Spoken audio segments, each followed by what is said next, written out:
Bueno, me quedé pensando en esa imagen de Casa Pueblo. Digo, yo estoy de paso por acá, pero ya se las planteo a la producción y a la dirección del canal una Arriba Gente Verano. Lo dejo ahí, yo estoy de paso, simplemente. A usted le gusta la idea, me parece, por lo que vi. Yo estaría muy feliz, obviamente. Todo lo que sea aire libre, disfrutar de...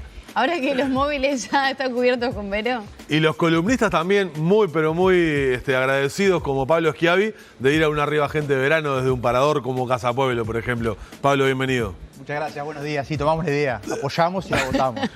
Bueno, Pablo, sé que hace poco tiempo estuviste charlando sobre el tema allanamientos aquí en la columna de Asuntos Legales de Arriba Gente. De todas maneras, es buena la oportunidad para volver a hablar sobre el tema porque de alguna forma ha tenido matices el tema. Recordemos, el tema de los allanamientos está consagrado por la Constitución, de que el hogar es un sitio inviolable, sagrado, y solamente se puede ingresar a él bajo el régimen de allanamiento durante el día. En la noche no, y eso está consagrado por la Constitución. Para cambiar esto, ¿cuáles son los caminos?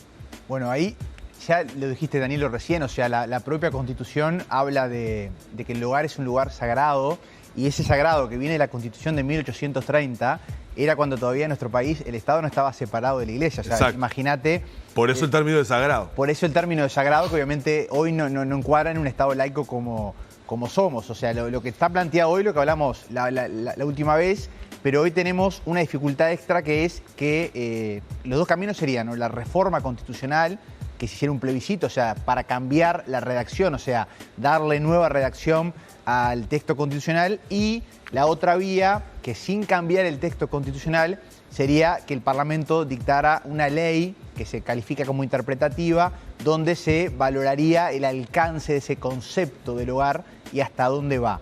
Lo que no estaba en la discusión hace unas semanas cuando conversamos sobre este tema con ustedes, era que, bueno, hay mucha gente, incluso parte de una cátedra, donde se habla de que esa ley podría ser inconstitucional en caso de ser sancionada. La ley interpretativa. Exacto. Si se votara una ley interpretativa, podría ser inconstitucional, lo cual complicaría más las cosas. ¿Y por dónde estarían los visos de inconstitucionalidad, según entiende la cátedra? Y bueno, el punto ahí, a ver, hay varios, pero yo creo que el que más se puede compartir con la audiencia es que, claro, yo no puedo... A ver, es la gran discusión que a veces se da en el derecho constitucional, hasta dónde voy con la interpretación. O sea, yo puedo interpretar un concepto, pero no puedo estirar tanto esa interpretación para decir algo que la Constitución no dice. Y si yo leo el artículo tal como está, cualquier estudiante... ¿Por qué podemos repasar el artículo, claro, lo que dice, exacto, y qué es lo que se propone a nivel de la interpretación? Si lo leemos tal como está clarísimo que no se puede entrar en horario nocturno. Claro, o sea... Y ahí, por más que yo interprete el concepto de hogar, el tema de lo nocturno, la prohibición constitucional de ingresar a un hogar, no admite dos lecturas. Claro, porque la discusión se ha planteado respecto al concepto de hogar. ¿Qué es un hogar? Es una casa donde vive una familia, una persona, un hogar monoparental, pero que no está destinado a fines de venta de droga. El tema es que en los tiempos que corren, muchas veces estas bocas terminan funcionando en lugares donde viven personas mayores, niños, ¿no?, el resto de la familia. Entonces, ahí es donde se presenta esa disyuntiva de hasta dónde es hogar y hasta dónde es una boca. Es un hogar que vende droga, por ejemplo, ¿no? ¿Cuál sería la interpretación para ahí? Bueno, ahí yo entiendo que claramente no podemos hablar de hogar en un sitio donde se vende droga. Pero si viven donde niños, se hacen otros delitos. Claro, no Pablo, solo esto. Si viven niños, por ejemplo... Bueno, a ver, obviamente... Por eso es la consulta, ¿no? Eso dificulta, pero yo creo que acá el problema es que nosotros, por lo menos mi posición, o sea, claro, no podemos, jamás podemos interpretar la Constitución en ningún tema como tutela de actividades delictivas. Y acá hoy la Constitución está frenando la posibilidad de allanar de noche. Obviamente, tampoco vamos a decir que con esto se arregla todo, ni mucho menos. Pero vos privás a un poder del Estado, al Poder Ejecutivo, a través del Ministerio Interior, a hacer su trabajo de noche. Esa es la realidad. Ahora, somos, creo que con Portugal y algún país más, los únicos países que nos permiten esto. O sea que creo que, y estamos hablando, yo siempre me comparo con democracias, ¿no? Obviamente no vamos a otros regímenes, pero es muy llamativo que no se pueda. Y lo que decía Magdalena, que está muy bien, o sea, yo creo que obviamente tenemos que dar, como siempre en cualquier proceder o actuación policial, las máximas garantías. Acá obviamente sin orden de juez competente no se podría ingresar nunca. eso tiene que estar, incluso en el proyecto de ley está, incluso que para mí es demasiado, pero podría incluso hasta prever que el fiscal estuviera presente, o sea que más garantías que eso... Sí, igual eso es bastante inviable, ya se sí, material. Difícil. Ya con la escasez que tenemos.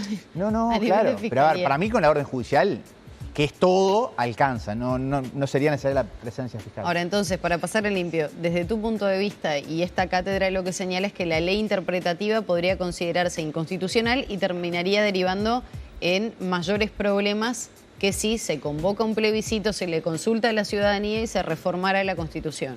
A ver, el mejor camino que ahorra toda discusión y la termina es que haya una reforma constitucional. Que hay varios mecanismos de reforma. La consulta popular es una. La consulta popular es una. El tema que ahí, yo creo que el problema, la dificultad que tenemos es que en un año electoral como el que se viene, vos sumás esto y lo vas a politizar. Que no digo que esté mal que se politice, pero creo que nos perdemos. O yo no creo que, a ver, si uno lee el proyecto y lee el fundamento de esto, yo no creo que podamos estar en contra si se dan, obviamente, todas las garantías, que eso está para mí está fuera de discusión. Ahora, si esto se politiza como ya se politizó, obviamente, ahí ya es otro resultado y creo que perdemos todo, ¿no? Bueno, lo que pasa es que también es entendible el tema de la politización, campaña electoral, están ideologías en juego de alguna manera, quienes sostienen que es inviolable, otros que no, termina siendo parte de la discusión político-partidaria a nivel de cada una de las fuerzas. Ahora, ¿para vos el camino ideal sería hacer esa consulta por fuera o qué otra iniciativa podría existir? Y bueno, ahí hay otros mecanismos que necesitas por fuera del periodo electoral, quiero decir. Claro, tendrías que dejarlo para la legislatura que viene y hay otros mecanismos que prevé la Constitución para reformar, pero obviamente vas a demorar 3 años en hacerlo. O sea, se te va el tiempo, o sea, no lo haces para ahora. Y con la ley interpretativa es un camino que obviamente con las mayorías que tiene, por ejemplo, la coalición de gobierno, lograrías votar esa ley interpretativa y bueno, después habría que ver quién promueve la inconstitucionalidad y qué legitimación tiene. ¿Qué riesgos tendría cuando hablamos de inconstitucionalidad? Para bajarlo un poco más a tierra todavía, que ante un procedimiento donde una persona, una familia se ve afectada porque se violó el hogar, donde funcionaba, pueda ir contra, yo qué sé, el Ministerio del Interior, por ejemplo. Bueno, supongamos que si se vota esta ley interpretativa, como cualquier ley puede ser sometida a ese control de constitucionalidad que hace la Suprema Corte de Justicia, que es el único órgano. Claro, eso de por sí ya tiene un efecto suspensivo, es decir, cuando presentás o no. No necesariamente, no. Si se presenta una inconstitucionalidad... Si está en el proceso de un juicio. Por ejemplo, si hay un juicio laboral, o sea, yo te demando a vos y vos cuando contestás la demanda decís que no, la ley que yo te quiero aplicar es inconstitucional. Entonces ahí interponés como un incidente de inconstitucionalidad y va a la Corte. O sea que hasta que la Corte no se pronuncia... Te entiendo. Te entiendo, pero si en este caso existiera una ley interpretativa de habilitar allanamientos nocturnos y alguien presenta una inconstitucionalidad, en tanto la Corte no se pronuncie, que es un proceso largo además, ¿no? Sí, pero es que hay varias vías, hay vía de acción, hay varias vías. Bien. Acá tendríamos que ver, por ejemplo... Hay una persona detenida y entiende que no es constitucional que allanen mi vivienda. Bueno, pero tendría que interponerlo en un proceso en curso. Por eso digo, una persona detenida sería un ejemplo, por ejemplo. Y no, detenida no, porque si está en su hogar no está detenido, o sea, lo vas a allanar contra su voluntad. Eso significa el allanamiento. Claro, pero yo lo que digo es, se aplica la ley interpretativa, ¿no? Empieza a funcionar, la ley a regir. Se aprueba y a regir. Chao, a partir del 1 de enero. Hay un allanamiento nocturno, se va a una boca que funciona en teoría en un hogar, se detiene una persona, se enfrenta a un proceso, ¿esa persona o su abogado puede recurrir ante la Suprema Corte de Justicia? Ese sería como el mecanismo. El tema que materialmente es prácticamente imposible porque, a ver, en el allanamiento... vos nunca le vas a pedir permiso a los que están adentro, porque eso supone el allanamiento. O sea, ¿qué hace la orden del juez? La orden del juez releva tu consentimiento, que eso es lo que está en discusión. Porque vos para ingresar a tu hogar o al tuyo, yo te tengo que pedir permiso. Si vos me decís que no, la policía no ingresa, salvo que haya orden del juez. Entonces ahí te allana. Pero yo no me imagino a uno que esté un delincuente, o a cualquiera que esté dentro de ese hogar, interponer una acción inconstitucional en el momento. O sea, materialmente lo veo muy complejo. Podría haber otra forma. No en el momento, pero después que es detenido y se enfrenta a un proceso. Lo que está cuestionado es el allanamiento. Lo que sí podría haber es que, por ejemplo, organizaciones sociales o determinados colectivos entiendan que la ley es inconstitucional y antes de que se apliquen los hechos en un allanamiento, vayan a la Corte. Eso lo pueden hacer. Eso sí lo pueden hacer. Y ahí lo que valora la Corte es si esa ley es o no constitucional. Obviamente la Corte, la cabeza de la Suprema Corte de Justicia, son 5 ministros y van a votar o por unanimidad o por mayorías. Claro. Puede salir 5-0 a favor, 4-1 o 3-2 a favor o en contra. Y ese efecto es que la ley queda desaplicada, pero no la derogan, ¿no? Recordemos que acá en nuestro país tenemos muchas leyes inconstitucionales que están vigentes, no se aplican al caso concreto. Pero creo que eso complica. La inconstitucionalidad es el caso a caso. Exacto. No a la ley en sí. La ley sigue vigente perfectamente. Obviamente la Corte comunica al Parlamento y el Parlamento la puede derogar, pero no, la Corte no deroga. No tiene efecto para derogar. Exactamente. Claro, el tema está también, Pablo, es decir, es un tema que divide opiniones, ¿no? A nivel político las divide, a nivel de los operadores judiciales las divide. Es decir, si bien hay catedráticos y especialistas que están con la mirada en favor de los allanamientos nocturnos, hay penalistas que consideran que la Constitución tal como está y como está consagrada da garantías y por eso no son proclives al tema de allanamientos nocturnos. Si te dicen la policía puede hacer un trabajo de inteligencia sobre ese hogar que está funcionando en definitiva como una boca de venta de drogas por la noche y aplicar el procedimiento de allanamiento con la primera luz del día, ¿no? Digo, son varias bibliotecas, ¿no?